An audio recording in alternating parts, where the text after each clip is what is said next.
ব্যক্তিরা সমাজের মধ্যে আসলেই সবচেয়ে অসহায় জীবন যাপন করে। যারা দরিদ্র, আসলেই দরিদ্র, মানুষের কাছ থেকে চেয়ে হোক, যে করেই হোক তার হাজত পুরা হয়ে যায়। চাইতে না গেলেও সকলে জানে যে অসহায় তাকে দিতে হবে, তার জন্য আলাদা বাজেট করে রেখে দেয়। কিন্তু এই মধ্যবিত্ত, কারো দ্বারস্থ হতে পারে না, কারো কাছ থেকে কিছু আনতে পারে না, কাউকে বলতে পারে না, এই বেচারারা পরে এত সংকটময় মুহূর্তের মধ্যে পড়ে, সংকটময় জীবনযাপন করে, এটা বলার অবকাশ নেই। যারা এই পরিস্থিতির শিকার হয়েছেন তারা ছাড়া কেউ জানে না।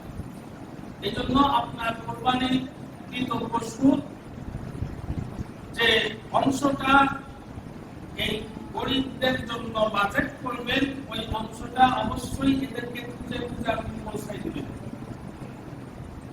দ্বিতীয় কথা হলো, আমি যে আয়াতটা পাঠ করছি, লা ইয়ানালুল্লাহু লুহুমুহা ওয়ালা দিমাউহা ওয়ালাকিন ইয়ানালুহুত তাকওয়া।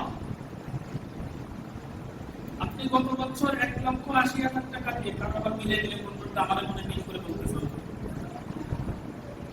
কারণ মিল দেখার জন্য না, 1,80,000 টাকা দিয়ে গত বছর বড় গরু কিনছেন।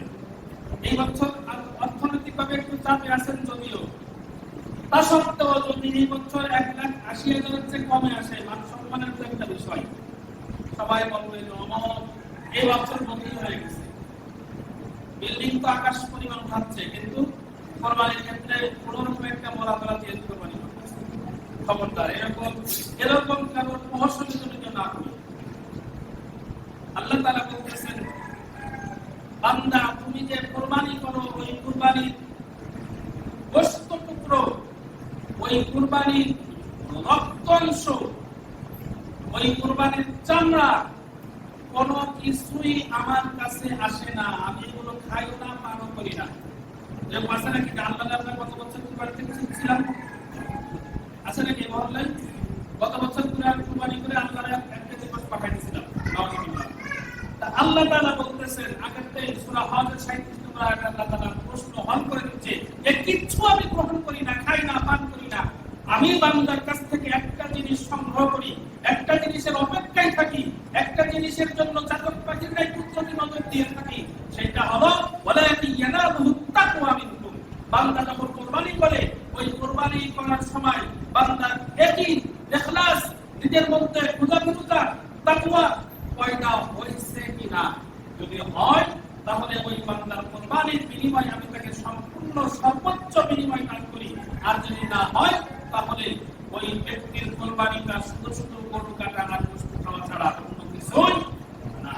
বরং কুরবানি না হওয়ার জন্য যে অপরাধ, এই অপরাধের ওই ব্যক্তি অপরাধী।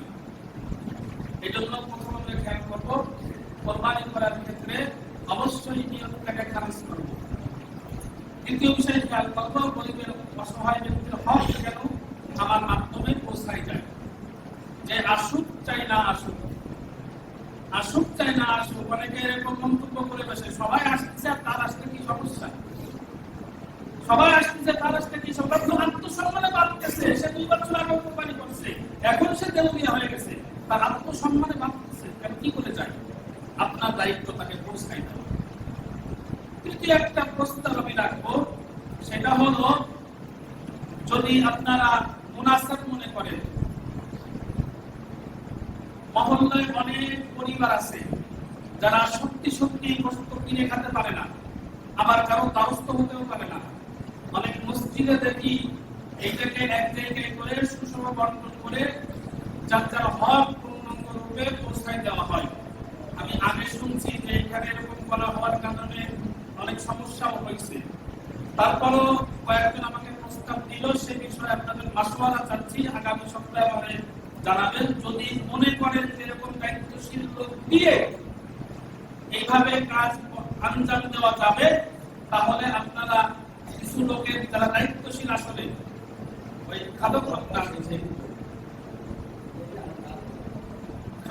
না, এরকম যদি মনে করেন এখন ফাইসলাতে দরকার নাই, বাইরে চিন্তা এইটা আপনারা করতে পারেন, তাহলে গরিবের হক